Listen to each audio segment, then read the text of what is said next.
Hello, friends. Greetings from wherever you are joining. Welcome to episode 5 of the Qualitist Show. In this live interaction, as you know, we meet leading and distinguished quality professionals called Qualitists. And we learn from their quality journey and also quiz them a little bit about the future of quality as they see it, because they have a vantage point from where they are. A quick reminder, of course, and we will talk about this a little bit more, that the term qualitist is a term Dr. J.M. Juran conceptualized in his seminal work, The World History of Quality. All right. And he proposed the word qualitist as a name for the quality profession. And we at Kimpro believe that this is a much needed and is a key to help the profession make further impact, right? Every other profession, as we know, has a name. We don't sometimes have a name, right? So, with that, welcome once again to the show. If you have joined us on LinkedIn or YouTube or Facebook, where the show is live, please give us a shout out that if you can see us, hear us properly. Sometimes these things don't work very well, or let me know where you are joining from, and we will get on with the show. So, okay, yeah, we have some participants coming in. Thank you very much, which means at least we are live on LinkedIn. Okay. So thanks, guys, for joining. And as is always the case, as the show moves on, more people join. Before we jump into the show, a quick request from Kimpro is also, and on my behalf as well, is that it takes a lot to bring these shows together. There is a lot of hard work that goes into it. So we would really love if you can subscribe to our channel on YouTube, or like us on, or follow us on LinkedIn. That will mean a lot, because that would also mean that we understand and we get feedback that the whole movement is picking up pace, which is the whole reason why we are doing these kind of things, right? So, like I said, the word qualitist was coined by Dr. Juran, and in India, Kimpro and Mr. Suresh Lulla um, have embodied and evangelized the whole qualitist concept. You too can apply to become a qualitist, and we will, of course, share more detail later on. But as you watch this show, and if you are keen to become a qualitist, a certified qualitist, please log on to kimpro.com, qimpro.com. I will share the website details later on as well. All details of how to become professional certified qualitist are available there. It's the least we can do to reaffirm our commitment to the uh, to the profession. Okay. A big shout out to our regular audience. Some of you I can see are very regular, so thank you very much. Those who are new, of course, please do take some time to check the YouTube channel and Kimpro's page and my page as well. My name is Anshuman Tiwari, as you can see on the screen. This the subscribing to the channel gives you alerts and access to all the archives, right? So you can watch all previous shows and other things as well. Okay. November is also World Quality Month. So while I always say that quality is important through the year, but a quality month or a quality day is like your birthday, right? So you are alive through the day, through the year, but you do celebrate birthday, right? So it is a reaffirmation of the fact that we are committed to quality, we have faith in quality, and we want to stick to the subject. With this brief introduction and also a quick check on all the people who've joined, thank you very much, Sriram, Sunil, Roshni, Vinayak, Manish, quite a lot of participants. I'm sorry if I can't take all the names here, but we love you, right? We jump into the show. I will first invite my friend and founder of the Deming Forum of India, Balaji Reddy. Balaji is a distinguished qualitist himself and is deeply committed to the cause of quality. He's a professor and a consultant based out of Pune, and very deeply connected with Kimpro and the cause of quality. So, welcome to the show, Balaji. Namaste. Uh, and you are familiar with the show, but Oh, absolutely. I just can't believe, Anshuman, 5 months, huh? We've been at yeah, this. this I is the mean, fifth how we episode. started as an idea and see where it's gone. I mean, all thanks, of course, it began with Mr. Suresh Lulla himself, and I think that was the red letter day in both our lives, interviewing the person who made us what we are, right? But anyway, well, it's wonderful. Yeah, it Yes, great takes to be here. yeah, it takes the journey forward, and quite a few other people are also joining. Ajay, Ashish, thank you very much. So, Balaji, why don't you, take the show forward, introduce our guest, Sure. and let's get on with the show. Right. I mean, today's guest, I mean, really, Anshuman, you've given me one hell of a job to introduce.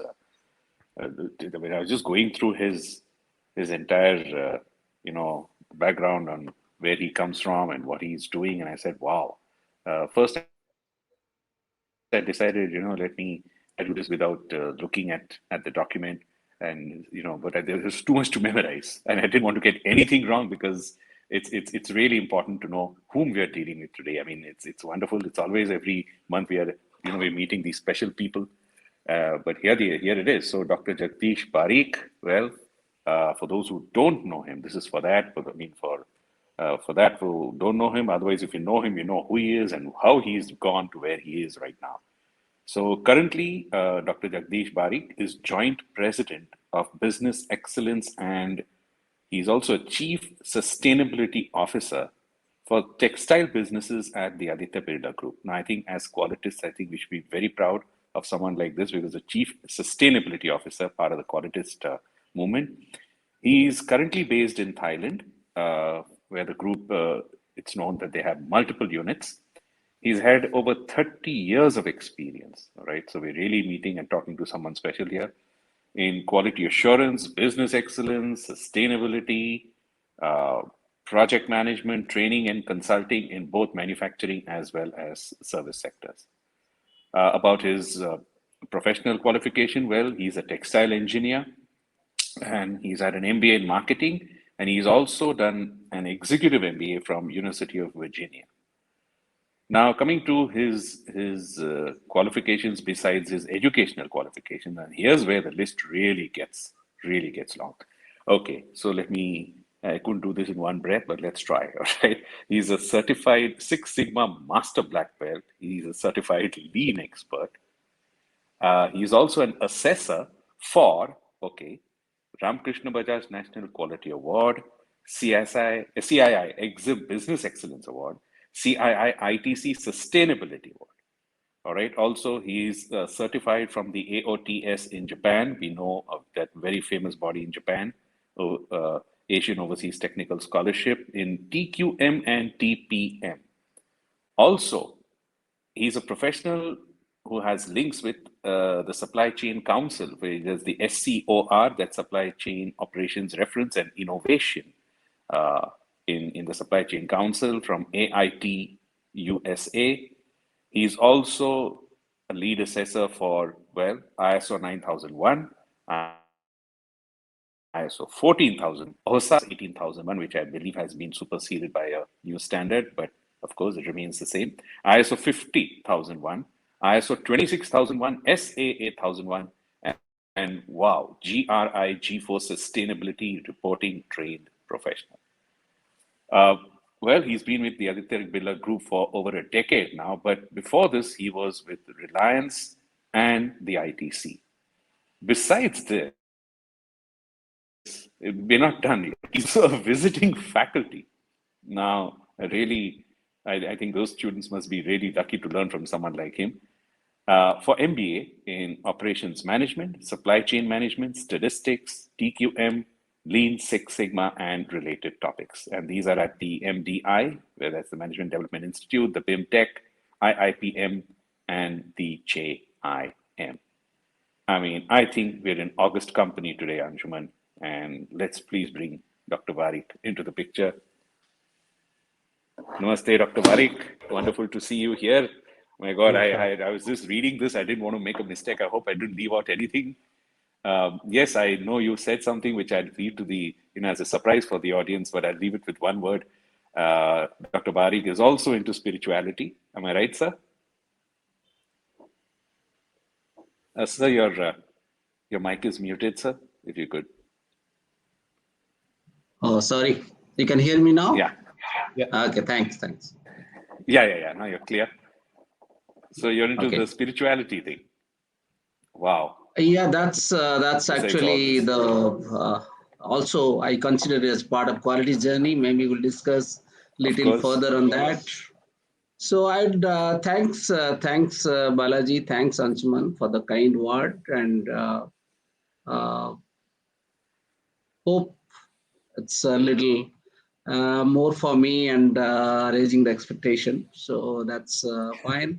And I actually feel privileged to be part of this August audience, and especially I would like to thank Anshuman, Balaji, and Quimpro, and Mr. Lula as the foundation stone for Quimpro. And basically, my quality foundation is built at Quimpro. And after I had the first meeting with Mr. Lula, that meeting ran for 1 hour, and his advice helps me a lot. And I met Anshuman when he was doing that IQMM assessment at Reliance Hajira.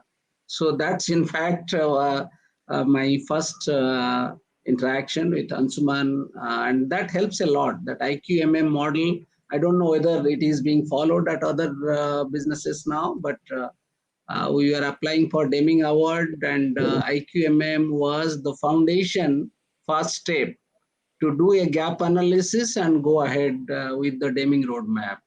So that's how we met. And so thanks very much. So I am at your Yeah, disposal. wonderful. Our Absolutely. I honor, mean, really. we were we always start this show, by asking our participants in the Qualitist interview as to how they met Mr. Suresh Lula. So I think you partly answered that, because that's one thing that connects all of us, right? We're all into quality because of him. And but you said that he gave a talk. Was it you came to Quibro, or did he come to your company? What was it? I mean, how did you come across Suresh Lula, sir? Yeah, I came to Kimpro because initially during the quality journey, actually I'm a Kimpro certified Six Sigma black belt. So before going for ASQ, I'm ASQ black belt, and Okay. few of the qualities who had gone for ASQ black belt on Six Sigma. So I was maybe in the top 5 or 10. And before appearing ASQ black belt exam, then I thought that Quimpro certified black belt is a good foundation and good preparation, because I was not so much confident whether I can qualify ASQ black belt. So I qualify the Quimpro black belt first and then go for ASQ black belt. And those study material like that primers, QCI primers available there, it helps a lot to understand the concepts and qualify that exam very successfully in the first attempt. Wow. Thank you. Right. And Anshuman, you want to take it away? Sure, sure. So I think just firstly, Dr. Barik, or Jagdish, for all of us, we've known each other for a long time. Um, Thanks for the good memories. IQMM is a long, long time ago, and I'm glad that it made an impact that you remember it after 20 years. Those of you not familiar with IQM, it is the International Quality Maturity Model, which Kimpro developed and worked with it for a long time. Then, of course, over the years, other models or offshoots of those models have appeared, and many companies used these and similar models to prepare for the Deming Prize or the Baldrige Award, or the in India the Ramkrishna Bajaj and the CIA Award, and so on. Right. So that, of course, is there.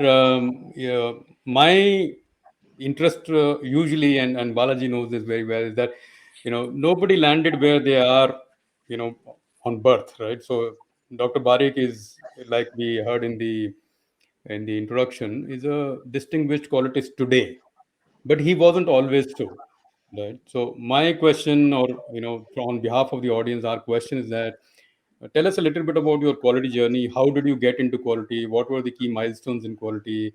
And we know the today's part. We want to know the yesterday part. Right. So, okay. So if I'll think the initial few years when how I took a transition from the production to quality and why this decision is being taken. So if I'll phase it out in three phases, three distinct phases. In the first phase, as I'm a engineer, so I joined the production manufacturing of textiles in a couple of industry and the Reliance industries. I was in polyester staple fiber. And so I had a belief during that initial first 5 years that knowledge is very important. I have to go deep into this technology and technical knowledge, and that technical know-how can help us to build a career. So that was my passion to learn things, to innovate things, to learn some new concepts. So I focused completely for the first 5 years on that. And in Reliance, the people started calling me as the problem solver. Okay, any problem is there, call Jagdish, he can solve it. So that's kind of reputation I could able to build in that first 5 years. And so then I joined my MBA there while at working at Reliance, and that gave a different perspective, and that changed my mindset completely. Initially, I was thinking technical is actually everything, and technical people are around this 70-80% of the organization, and they are ready to go to the CEO level or business director level. So that's the level, because as an engineer, we feel that technical is everything. But once I did my MBA, it's completely changed. I told that it's technically just 15 to 20%. So there is supply chain, there is finance, there is marketing. So there are many other functions. We are not aware of this. So if we grow in career, we have to learn those things and concepts. Otherwise, we will not be eligible candidate for CEO. So I was that change is in mindset happens during that MBA studies, and during that period, suddenly the Reliance has come out with very good quality initiatives like TQM, TPM, Six Sigma. Then I got selected as Six Sigma green belt training, then black belt training. I got an opportunity from that production. Then I go to that Six Sigma projects.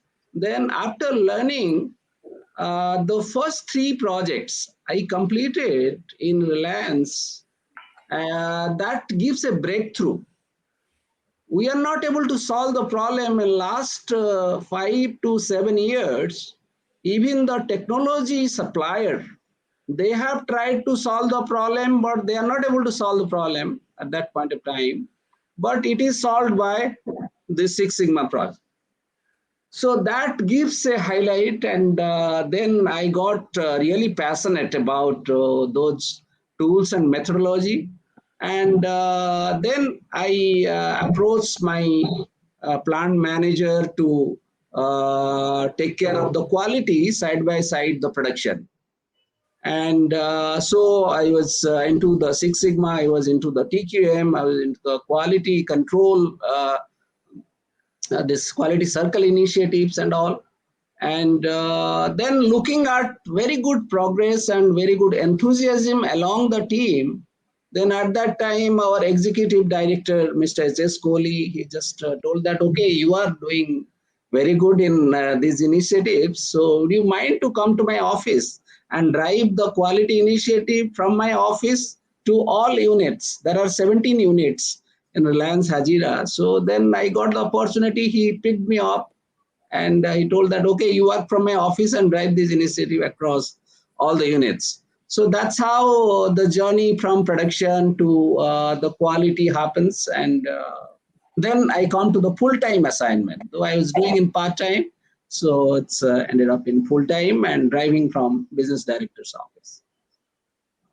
Now that's fantastic. And, many of us, and This is also probably an opportunity to pay tribute and homage to Mr. H.S. Kohli, who passed away recently. Legend of a man, made many a career. A very tough man to deal with, but extremely good teacher and selection of people. And Jagdish Barik is one such selection of Mr. Kohli himself, who himself is a legend.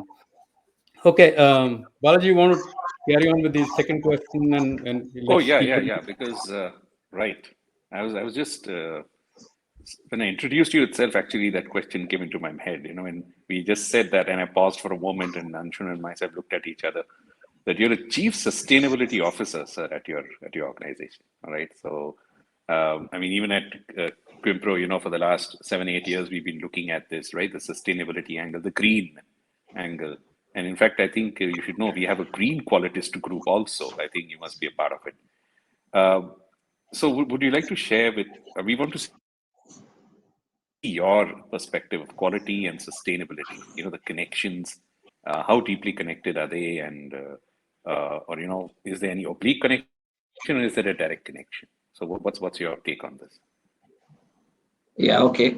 So actually, I remember quite long ago, maybe 10, 15 years ago, when I attended one of the this Qualtech Awards, and the Quimpro organized the competition of the project. So the green projects is also one of the area where Quimpro give the awards. I was one of the judges to evaluate those things.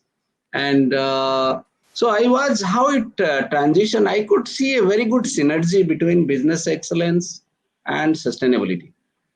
What was that? Sustainability has picked up.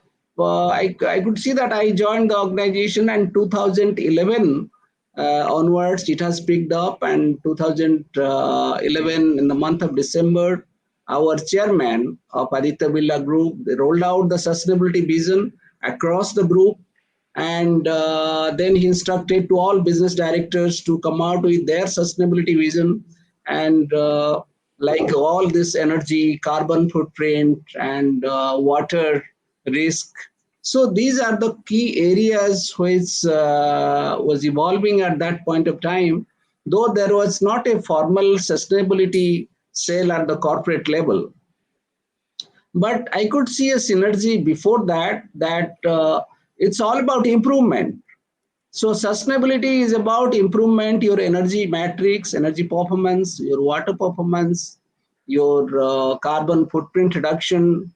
So though we are rolling out several projects, around 100, 150 projects a year across all the units, then we started taking up those projects and started solving those problems on energy, water, emission, effluent, and other things. So that's one synergy we got it from sustainability. And second one is as the head of the business excellence at that point of time, at each unit, actually this world-class manufacturing and business excellence was driven by the engineering heads. So they are the key coordinators at each unit. So that's the engineering head's responsibility. So engineering heads are also taking care of energy, water, and other things. So that is how when we got a communication from our group chairman, okay, this sustainability initiative has to be rolled out in all units, then I take forward. Actually, every time you have to go put a first step, and then I approached our business director, whom I was reporting. Then I tell him that, okay, in addition to WCM and business excellence, I can also take care of sustainability, because you see a lot of synergies there, and I can deliver these things to the business. And we need not to form a separate sustainability cell. It can be merged with business excellence cell, and we can work together, and all improvement projects or sustainability projects can be driven through the business excellence persons, and all engineering heads who are taking care of WCM business excellence, they are also taking care of the energy, water, emission, and effluent aspects in each unit. So that's a natural synergy. So then business director agrees to the proposal, and the sustainability is handed over to me, and my team. So then it comes as business excellence and sustainability as a combined function in our business. Wow. So it's at a corporate level, at a business level now that they're looking at Yes, this. yes. That's heartening to hear. Right. So, Yeah, Anshuman. yeah, thanks, Dr. Barik.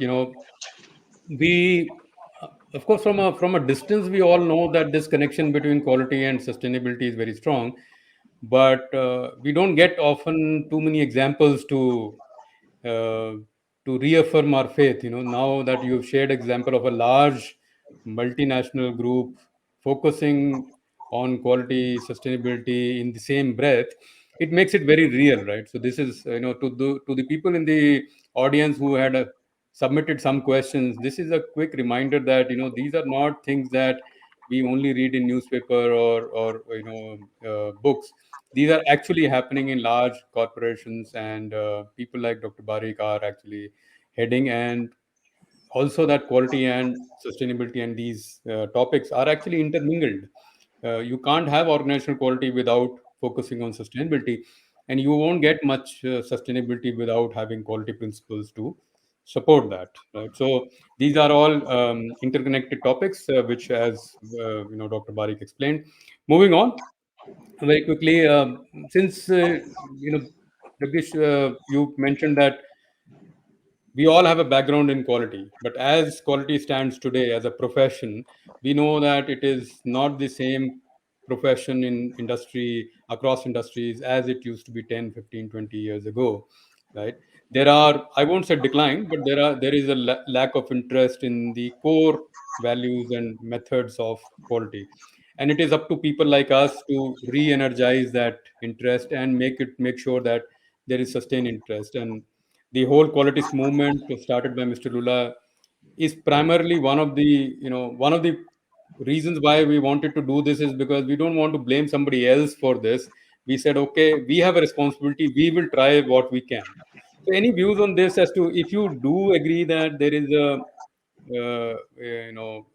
decline of some sort? If yes, any views on that, and how can we change that? Yeah. So I just view this in two, three perspective.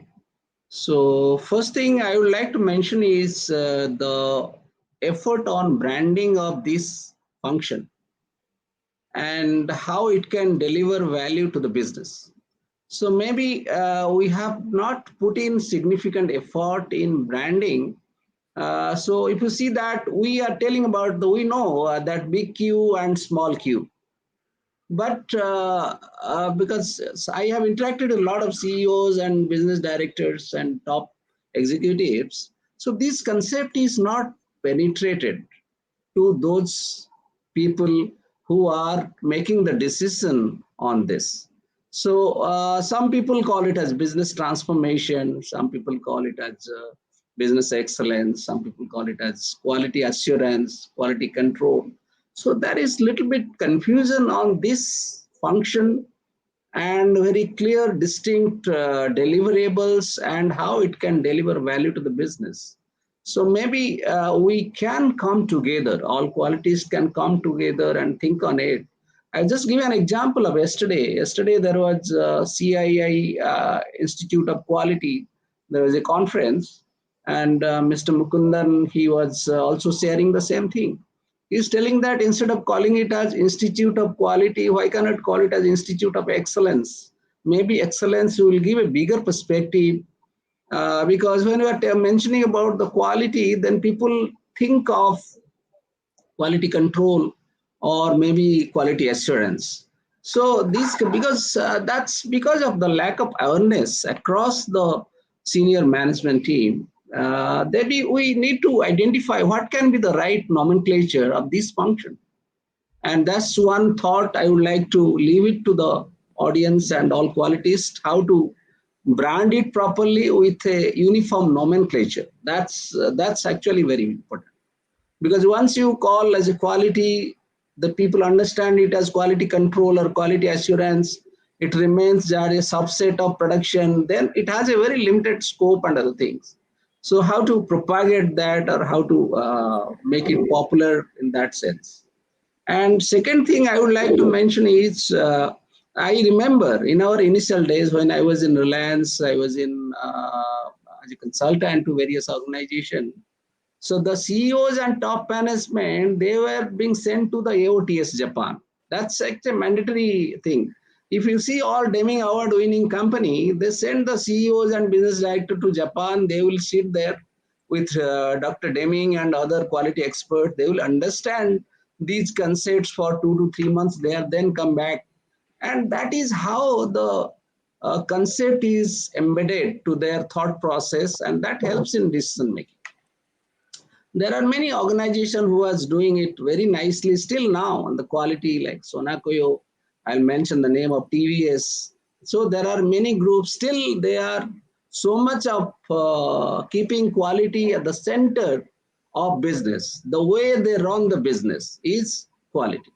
So that's how we need to maybe propagate more, give some awareness, and that realization has to come to the top management people through this improved awareness. And then I would say that business has transformed. As a third point, business has transformed drastically.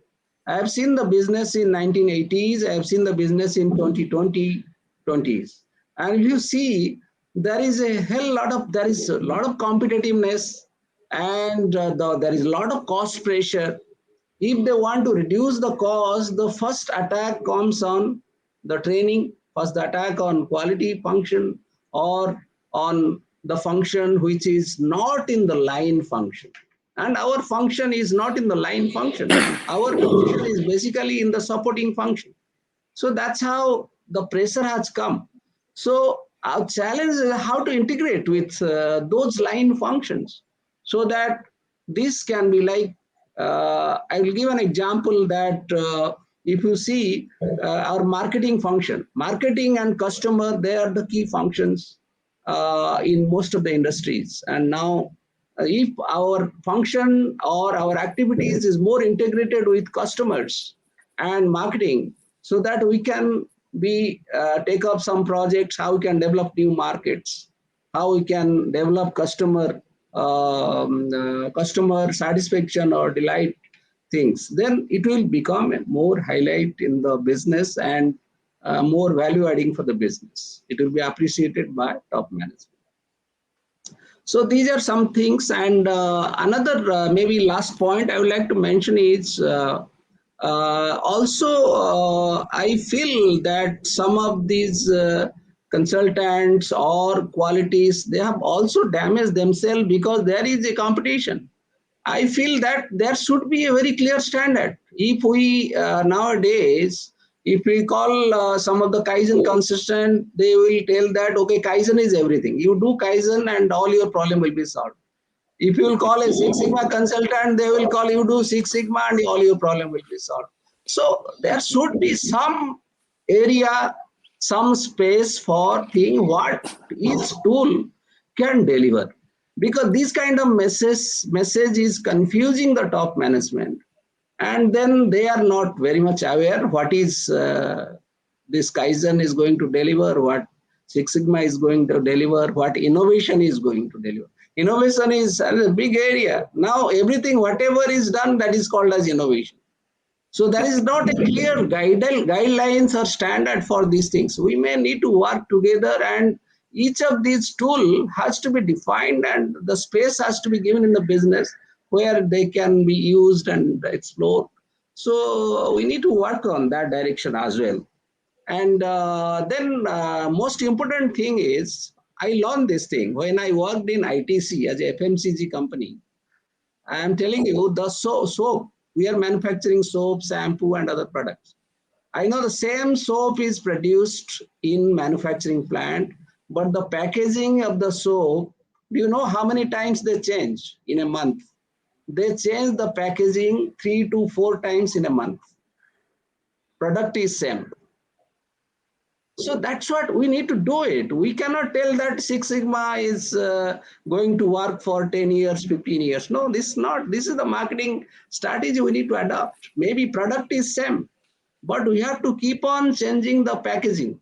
So that's actually should be the part of the strategy. So how this is working successfully, because you see business excellence is integrated with sustainability now. Sustainability is heart and soul of the business.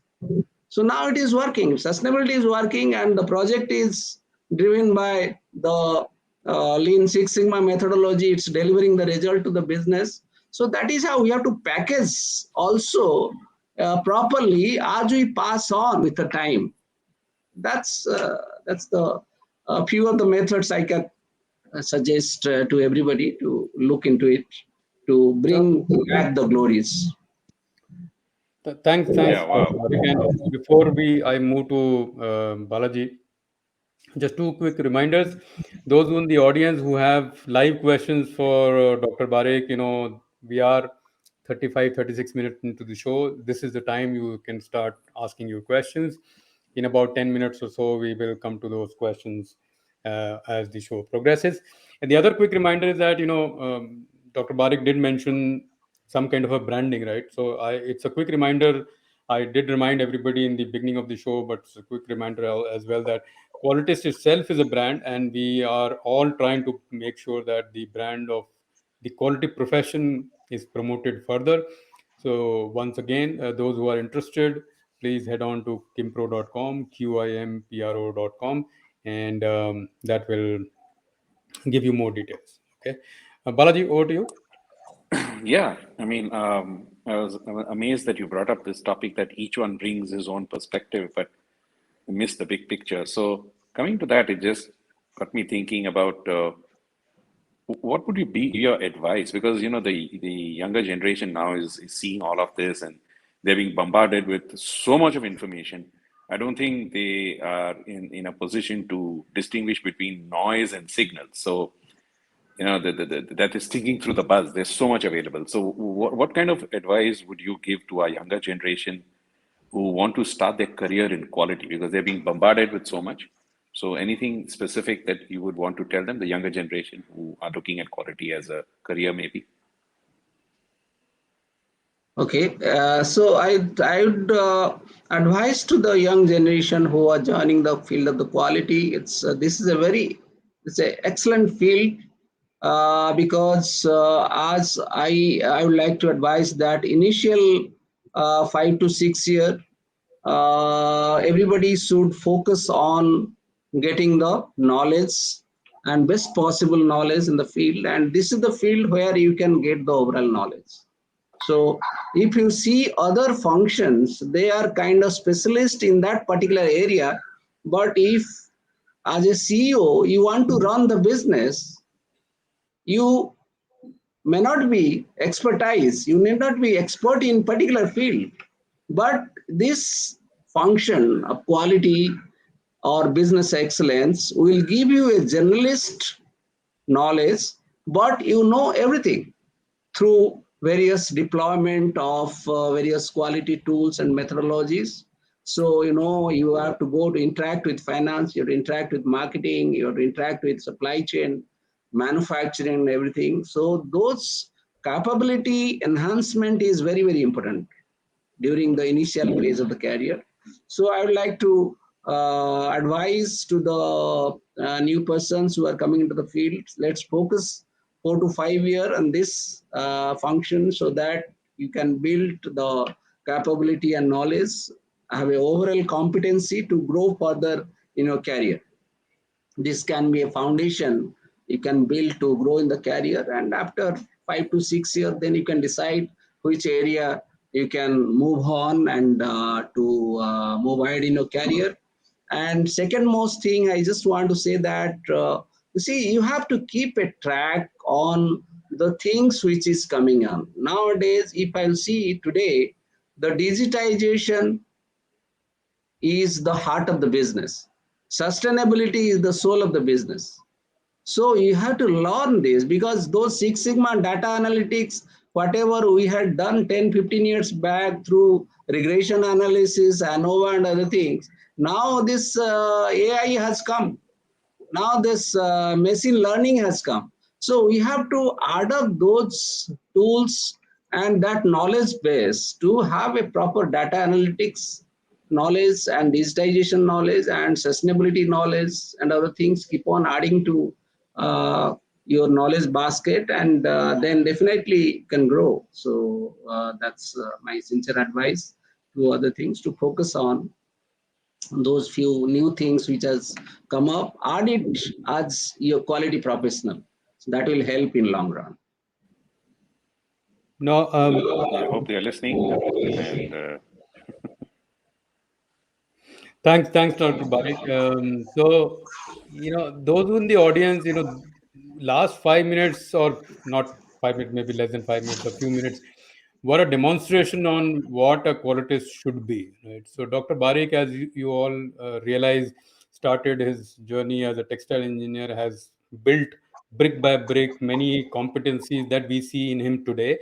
And this is our always a reminder to all of us is that nobody lands where they are today in a day, right? So there is a journey, and he's demonstrated in the last 2 minutes that he's still learning. He spoke about digitization, AI, machine learning, and if you didn't remember, he's head of the business excellence group and sustainability for the textile division, right?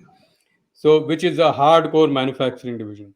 But the lessons Dr. Barik is trying to learn and also to propagate are more commonly an IT or a service industry lesson. So this is the bridge that we all have to cross. He's showing the path. It is up to us to learn and cross that bridge. So thank you, Dr. Barik, for that very valuable lesson. Moving on, this is an audience submitted question by Roshni Vijayan of EY, as earlier called Ernst and Young. She wanted to know a little bit more on sustainability point of view from you. How do we reduce the impact of sustainability due to technology disruption itself, right? So technology, of course, when it disrupts, it brings its advantages, but the technology disruption can also lead to non-sustainable or unsustainable practices. How is your work, and how are you managing this situation? And of course, and she adds that ecological needs are mostly compromised with these advancements sometimes. So anything on that for Roshni? Yeah, the few things I would like to mention is there is one pillar of sustainability, we call it future proofing the business. So, there is a responsible stewardship.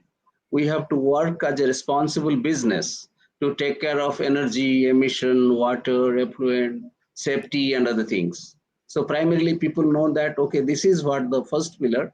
But the second pillar is strategic stakeholders engagement. So you have to interact with a lot of strategic stakeholders like government authorities, regulators, and other things, and understand the mega trends.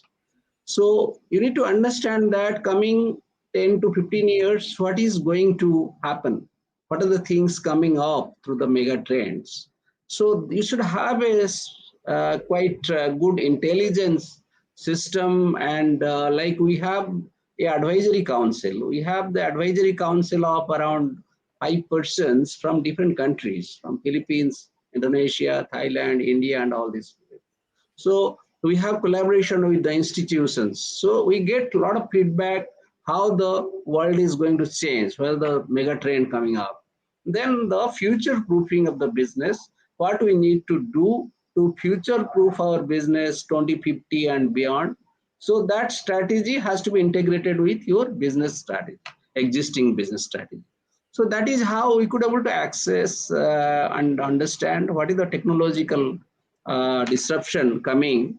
So mostly, but we cannot say that 100% we can make it foolproof. But most of the information we get it on regular basis and try to integrate with the strategy. And that's the first point I would like to mention. And second thing is the technology actually helps in sustainability. So lot of sustainability journey, like we see just 2 years back, Government of India declared that there should be zero liquid discharge. A textile unit having a lot of processing, dyeing and other things. So it's all on a sudden government come out, okay, you have to do a zero liquid discharge. Technology helps us to do that. Now we have zero liquid discharge in all the units. We are not discharging anything. And so similarly, the technology has helped us in the blockchain technology, I'll say. It helps us in transparency from where the raw material is coming, from which field the cotton is grown, and that field, how much of water consumption has taken place in that cotton field. From there onwards, each of the supply chain till we deliver our garment to the consumer, we know each and every step and how in each and every step it is going to impact the environment. That has this blockchain technology has helped a lot in this. So technology actually is now eminent. We have to go for it too, because this is the demand of the customer and consumers, and we cannot do our business without this kind of technology. So it is helped a lot, helped a lot to in this journey of sustainability as well. And So, Jagdish, Jagdish, like you, I started my career in textiles. So I was at Raymond in my first part of the career, and the distance we have traveled as an industry is that when in about 25 years ago, when a textile plant had to be set up, an equal amount of land had to be purchased by the company and left vacant and made it green, right? So if you bought 100 acres anywhere in India for a textile plant, you have to almost buy an 100 acres extra and use it for replenishment of the soil, and treat the water and everything else. So, yeah. and today that is not required, because technology has helped us. So Roshni, I hope you had your answer. um, we are getting some questions, but I would love to go through quickly some of the questions that we Balaji and I had prepared for you. Balaji, you want to take up the next one, and we certainly want to get to the spirituality question. So Yeah. yeah, Yeah, that's the recent journey of yeah. excellence I have adopted. All right. Yeah, sir. I mean, you said you started out, and one of the major things you spoke that you combined as a production person, you said, please give me quality also. So you looked after production and quality. But today, I mean, you're heading, the quality function, or let me put it this way, it's integrated into the whole way of running a company. But for a multinational organization, and how different is it? I mean, the scale. Is there anything you want to share, something unique that you faced or are facing because of the fact that you're dealing with something that cuts across continents? Anything you want to share with us? I just want to share because the day one I joined the organization, I have changed 2, 3 organizations, they are bigger. But I try to understand what is the soul of the business. As a qualitist, if you don't understand what is the soul of the business, maybe it will be difficult for the qualitists like us to survive in that business and thrive. So I will not name the name of the organization, but with just code words I can mention, like suppose organization like I. In I, the soul of the business is business audit, because that I could able to understand within 1 month or 2 months. I could able to understand what is the soul. In that business, the audit is a function, and there are around 50 to 60 chartered accountant.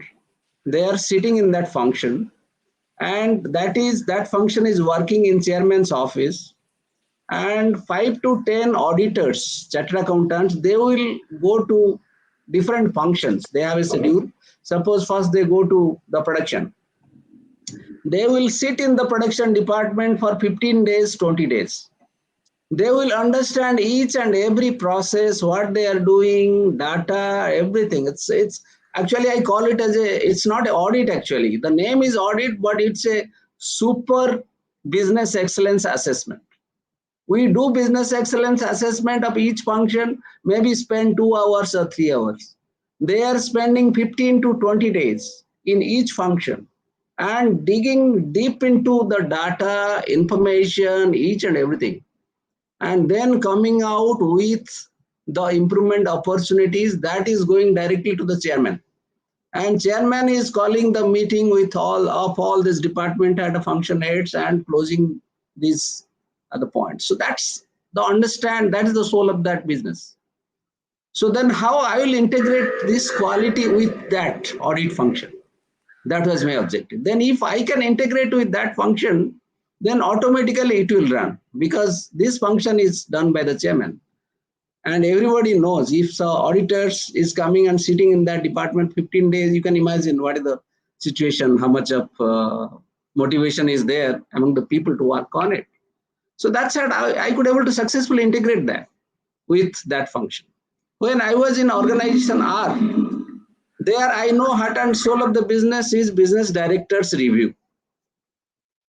If somehow we can integrate this quality KPIs and quality things with business director's review, then I think it will run perfectly by all unit heads, department heads, everything. So that I could able to do it. In organization like A, in A organization, you see that there is a chairman's review council. The chairman's review council do a quarterly review, and they review all these things. How these points can come in that quarterly review of chairman's review council. So this is one of the strategy of mine in each organization to understand what is the soul of the business. How can we integrate with that and get blessings from those people so that your function will run smoothly. Maybe that is the success mantra I can tell. We should try to do that.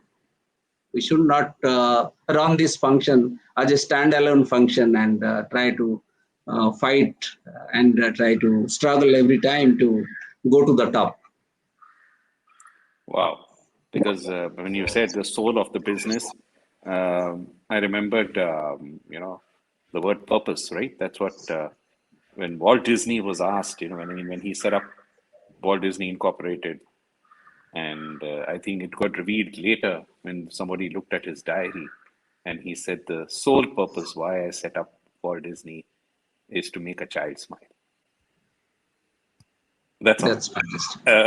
Everything else was, the merchandise and everything just was subordinated to making a child smile. So that's amazing. That's really amazing.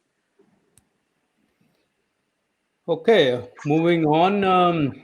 We have less than 10 minutes left, but we didn't want to let you go, Dr. Barik, without this question of your recent interest in spirituality and bringing profession and spirituality and our own being all together, and how you think it is a natural progression for what we Qualitists do. Any words on that, and then we'll take a few questions and close the show. Yeah, as I mentioned in the beginning, I always love to do some experimentation on new things. That's all throughout my career. And learning is happening till now. So every time I learn if some new thing is coming up, even you see sustainability is completely new for me, but I learn a lot from everybody. As a small new joiner or as a senior executive, I try to learn from everybody and try to be competent in that field to manage. So the same thing, spirituality has come on my way, and 5-6 years back, I take a try, and then I understand the concept. Few of the things I just want to mention, maybe I'm not able to go in detail. So one is that changing the self, inner journey. So that's a very important thing. And if we can change our inner thought process, then it helps a lot. I have seen it by changing those things. I could able to improve my attributes like patience or maintaining a good relationship with everybody. And so that's because ego is one attribute. I don't know, ego is how far is positive, how far is helping us in a negative manner.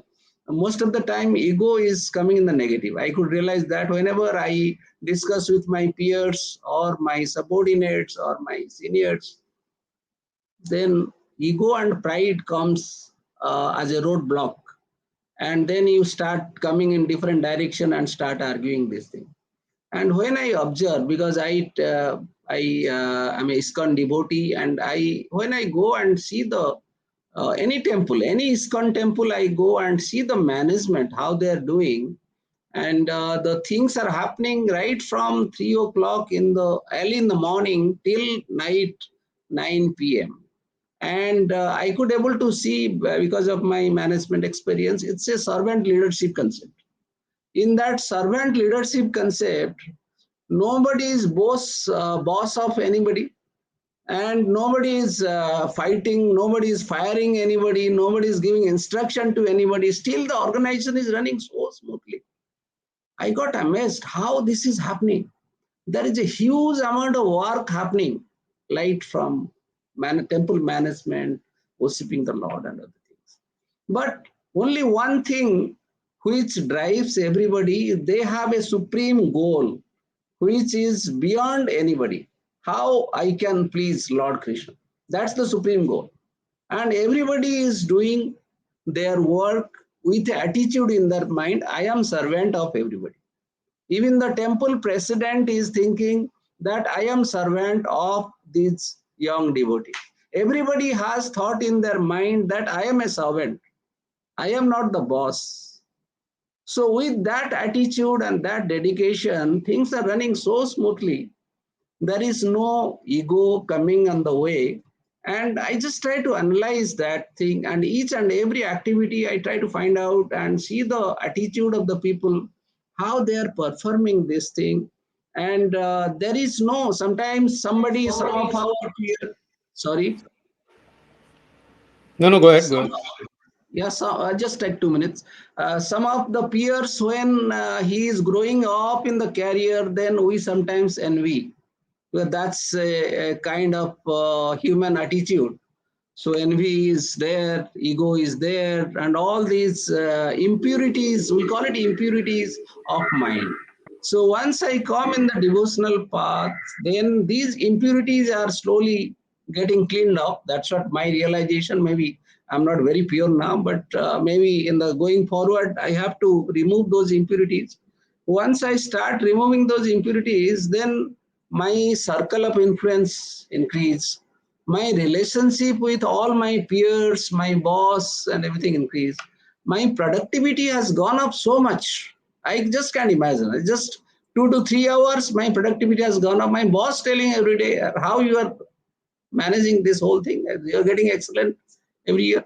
So those are the things which happen just by changing yourself from inside and cleaning up these impurities of mind management, and purifying these things and following a servant leadership concept. So these are few things I just want to mention how it has helped me in my personal and professional life. No, Wow, totally amazing. Yeah. Balaji, you want to totally conclude a different little bit? perspective. Yeah, I mean, actually, I just wanted to ask a typical question as we wrap up. Uh, any books would you like to recommend that have had an influence on you, and maybe that we maybe as an audience could read something that you would like to share with us?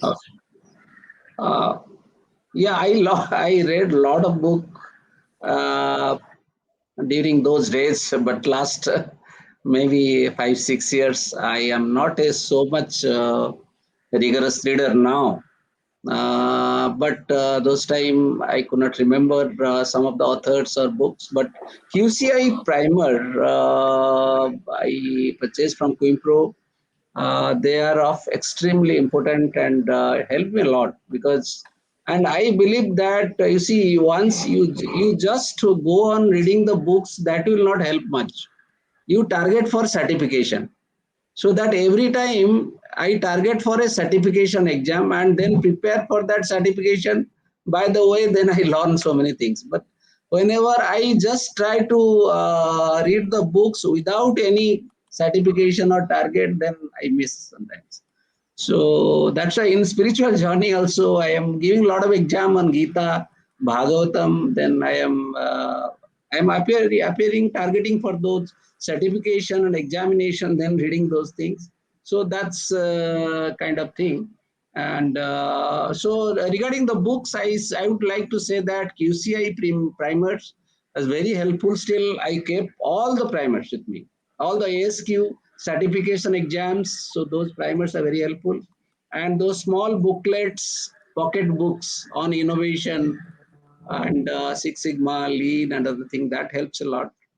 And in innovation, there's a design thinking book, design thinking for strategic innovation. So that helped a lot. So I learned more on the practical things and then learn more for it. Thanks. There you Thanks. go. Right. Thanks. I'll take towards the closure. Balaji, I remember you had a hard stop at noon, so if you want to drop off, you can. In true quality profession, we'll respect everybody's time. I'll just now close off. There were a few questions. Thank you, Ajay, Sujit. Quite a few questions, but unfortunately, we are up on time. What we will do is that since you asked the question on LinkedIn, we will request Dr. Barik to visit the page and try and answer these questions. But and a quick reminder, Dr. Barik kept referring to QCI primers. So those who are not aware, these primers are Quality Council of Indiana primers, which are used for preparation for ASQ exams. All of them are available also from Kimpro. Kimpro is, of course, the sole and exclusive distributor in the region in this part of the world. So if you are preparing for any ASQ exams, that's the place to go. And the small booklets that there will be some things I was looking for some one of them, but the small booklets that he was referring are from Gold QPC. Goalkeeper. Okay. So Gold QPC used to publish these books, and they still do, but the format has changed a little bit. But the small booklets still exist. With that, a big thank you to you, Dr. Barik and Balaji, as always. Thanks for doing this with us. Thanks. And to all the people in the audience, lovely to see you returning back to the show. Please spread the word. It is important for all of us to take quality and qualitist message forward. That's one of the dreams of Mr. Lulla. And this is our Guru Dakshina to him that we will try our best to take it forward. Rest is, of course, in fate's hand. With that, we'll wrap up this show. Another fascinating episode of this show, and of course, in the last Saturday, on the last Saturday of December, approximately a month from now, we'll have the next show. Please follow us on LinkedIn. You can catch Balaji or myself. Follow us or join the YouTube channel that I flashed during this session and subscribe to it. You will get all the alerts and archives. With that, it's a wrap. Thank you, everyone, especially Dr. Barik, for sharing your time and invaluable Thank wisdom with us. Thank you very much. Thank you very much. Thank you very much. Hare Krishna.